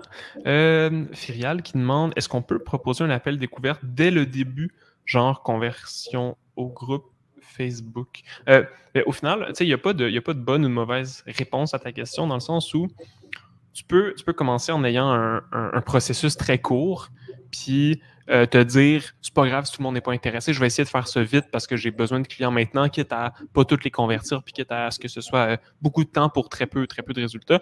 Ça dépend toujours de où est-ce que tu es rendu, parce que, mettons, nous, Antilope, on cherche des clients, puis on veut faire leur pub Facebook, ben, on pourrait se dire, OK, on va essayer tout de suite d'avoir des appels pour travailler avec nous, mais ça ferait plein d'appels, puis peut-être quelques clients. Puis on pourrait se dire, on va pas tout de suite vouloir des appels, on va aller chercher un niveau plus haut qui ne sont pas encore prêts à travailler avec nous, puis on va leur donner du contenu, etc. Ben, là, ça dépend de où est-ce que tu es. Puis ça arrive des fois des gens qui vont rapidement passer au travers du processus puis rapidement vouloir travailler, mais il y en a beaucoup moins de ces personnes-là que de gens qui sont à une étape de découverte ou à une étape de considération. Donc, il faut que tu gardes ça en tête. C'est beaucoup moins scalable. Ça se fait, aller chercher un client qui veut rapidement travailler avec toi, mais c'est beaucoup plus facile d'aller chercher 100 clients qui ne sont pas encore prêts pour leur donner plein de nice contenu que d'essayer d'aller chercher 100 clients en appel puis d'essayer de tout de suite les closer. C'est extrêmement difficile.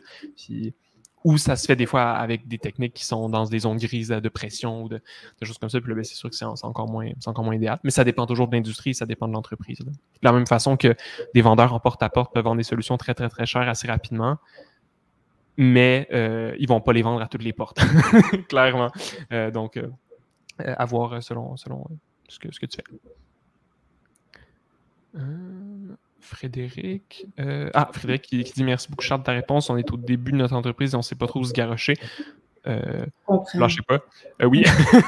On sait c'est quoi. Lâchez pas. Anthony qui dit merci. Cathy qui dit pour être un peu plus précise. Un quiz versus un e-book, un webinaire. C'est une super bonne question.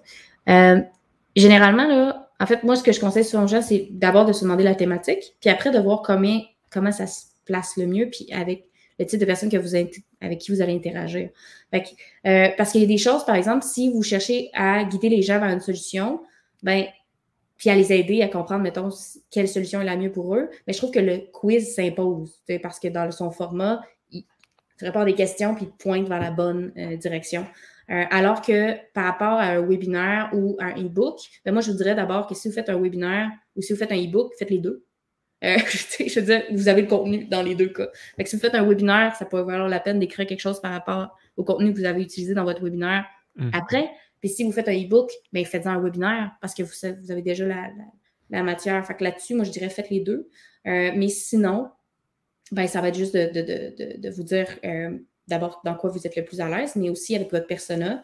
Il y a des gens, par exemple, on a beaucoup de compagnies qui ont travaillé, qui vendent à des médecins. Les médecins, si tu leur fais télécharger un e-book, ça ne se passera pas. Mais si tu les invites à un midi lunch, ils vont être là. Fait que, il y a comme différentes choses. Fait que vous voyez aussi avec votre persona qu'est-ce qu'il va préférer. Puis après ça, regardez qu'est-ce qui est le plus simple pour vous de créer aussi. Il y a des gens qui sont qui aiment mieux s'exprimer à l'oral. Il y en a d'autres qui aiment mieux s'exprimer à l'écrit. Fait que, aller pour l'e-book à ce moment-là, c'est au début. Mais au-delà de ça aussi, c'est quoi le contenu que vous avez déjà? Si vous avez plein d'articles de blog, ça peut être facile de les reprendre puis de voir comment on pourrait patenter un e-book avec ça. Puis le webinaire, comme je vous dis, si vous faites une forme de contenu, déclinez-la. Webinaire, faites un e-book. E-book, faites un webinaire. Vous pouvez décliner, c'est la même source d'information, mais ça va être apprécié. Vraiment, vraiment. Puis je rajouterais peut-être un petit truc aussi que nous, on voit beaucoup, c'est que le format va influencer l'engagement des gens. Mettons ici, un webinaire, ça demande plus d'engagement. Même si c'est gratuit, il faut réserver son avant-midi ou il faut réserver 1 heure, même si c'est plus tard. Il faut cliquer sur le lien. Il faut attendre que les présentateurs ils disent bonjour à tous. On va attendre 1 minute que les gens ils rentrent. Bon, ça demande un petit peu plus d'effort. Puis ça fait en sorte que, et d'un côté, ça fait moins d'inscrits. Il y a des gens qui ne vont pas vouloir faire cet effort-là, qui vont se dire j'ai déjà quelque chose où ça va être long puis je peux pas aller vite. Tant pis. Mais ça va aussi faire en sorte que ceux qui vont prendre cet engagement-là vont être plus engagés que, mettons, un e-book où on peut défiler très, très, très vite, passer dans toutes les pages. Puis un e-book, par exemple, va peut-être générer plus de leads plus facilement, mais peut-être un peu moins engagé. Donc là, l'idée de varier, c'est encore plus intéressant parce qu'on vient et varier engagement très élevé et varier volume très élevé parce que Dieu sait que les deux sont vraiment, vraiment importants. Parce que, logiquement, des leads d'un webinaire vont coûter beaucoup plus cher en pub Facebook, par exemple, que des leads d'un e-book ou d'un quiz. Ils ne vont pas donner les mêmes résultats. Puis là, ça va être de mettre ses œufs dans différents paniers puis de développer ces paniers-là avec un volume plus grand puis de jouer avec ces différents formats-là pour aller chercher à la fin de la journée le plus de ventes possible. Ouais, puis tu sais, l'engagement que vous pouvez demander à quelqu'un aussi est aussi grand que la valeur de ce que vous offrez dans la chose aussi, tu sais. Fait que, mettons, quand vous demandez aux gens d'assister à un webinaire, puis là, tu sais, on l'espère en ce moment, je pense que c'était pertinent, j'espère que ça l'était pour vous aussi, mais c'est ça, donc les gens s'engagent beaucoup, fait qu'il faut leur donner quelque chose aussi qui est une très grande valeur. Même chose, là, si vous faites télécharger un e-book, ben, puis vous demandez énormément de données en échange, ben, il faut que ça soit quelque chose qui ait beaucoup de contenu à l'intérieur. Vraiment. Puis d'ailleurs, j'ai reçu une question par email hier de quelqu'un qui ne pouvait pas assister au webinaire qui disait tu sais, c'est pas un peu dépassé les leads magnets, les gens ils savent quand ils rentrent leur email qu'ils rentrent dans un engrenage puis qu'ils vont se faire vendre quelque chose. Mais la réalité, c'est que ça montre encore plus l'importance qu'aujourd'hui, il faut que ce soit pertinent. Ça peut plus juste être un e-book de 2 pages un peu flou sur n'importe quoi, de top 5, un titre, 2 lignes. Il faut que ce soit hyper important. Puis il faut que ce soit justement centré sur un problème que les gens vivent, puis que les gens vont dire je le sais qu'ils vont me vendre quelque chose, mais j'en ai de besoin. Fait que peut-être même que je vais l'acheter. Tu sais, il y a des gens qui vont rentrer dans un lead magnet en se disant j'aimerais ça travailler avec ces entreprises-là, mais je ne suis pas encore prête, fait que je vais regarder qu'est-ce qui se passe. Donc, c'est pas. Tu sais, ça a été mal utilisé des lead magnets comme des webinaires. Là, tu sais, des webinaires, il y en a des millions. Mais quand on est capable d'avoir un sujet qui est hyper pertinent, qui est hyper précis, puis qui amène réellement de la valeur, ben ça change la donne, puis les gens, ça leur dérange pas après ça. Ou, à la limite, ils peuvent se désabonner, les gens qui ne voulaient pas votre produit, votre service, c'est des infolettes. Là, on n'est pas en train de rendre visite forcée chez les gens ou quoi que ce soit. C'est un petit moment dans leur journée, puis il n'y a pas de problème avec ça. Si votre ligne magnet est quand même liée à votre expertise aussi, ben, le lien il est fort. Là, si la personne est en train d'essayer de comprendre à ce sujet-là, vous lui envoyez d'autres informations pour qu'elle comprenne mieux son sujet, elle va être contente de recevoir l'information que vous envoyez. Ben oui. Plutôt que de dire « s'il est bien tannant avec ses courriels. » Exact. Ben, fantastique. Si jamais, pendant que je parle, il y a quelqu'un d'autre qui pose une question, on va la prendre, mais sinon, on va tranquillement s'en aller vers une conclusion de ce webinaire. Donc, merci beaucoup à tous qui avaient été là. Merci beaucoup pour votre engagement dans le chat. Tout ça, c'est super cool. Merci, Charles. Ben, merci à toi d'avoir accepté cette invitation, ce challenge. Nous, on essaie de faire des webinaires avec un peu plus de monde, là, parce que moi qui parle tout seul... c'est intéressant aussi. OK, je vais le prendre. Mais on est capable d'aller chercher des sujets aussi qui sont cool. C'est pas du tout notre expertise, tout ce qui est nurturing, tout ce qui est vente avec les équipes de vente, tout ça. Fait que même nous, ça nous a aidé. Je suis certain qu'on va... avoir une rencontre là, avec Laurence, on va se parler, puis on va essayer de changer des trucs dans notre processus aussi. J'espère que c'est la même chose pour vous qui avez été là. Ben, je vois qu'il n'y a pas d'autres questions, donc je vais tranquillement y aller. Là, pour arrêter le webinaire, là, je vous le dis tout de suite, il y a comme un délai, fait que là, ça va se couper à un moment donné. Mais je vais partir, je vais faire l'arrêt. Ben, merci beaucoup, Justine, d'avoir été là. Merci beaucoup à tout le monde. Bon dîner. Et merci à ceux qui nous écoutent en replay. Vous allez être envoyé sur le site web de Guépard pour finir le webinaire. Vous allez voir leur service, le contenu, c'est super intéressant. Si jamais vous avez des questions, n'hésitez pas à nous écrire. Vous allez recevoir aussi le replay demain, donc n'hésitez pas à répondre à ça si vous avez des questions ou quoi que ce soit. Ça va nous faire plaisir. Puis si vous m'écrivez à moi, ben, je peux vous transférer aussi à Justine, il n'y a pas de problème. Merci beaucoup. Fantastique. Donc voilà, ben, ça va se quitter dans 5 secondes à peu près. Merci beaucoup tout le monde. Et puis bon dîner. Puis belle journée. Très bientôt pour un autre webinaire. Bye bye.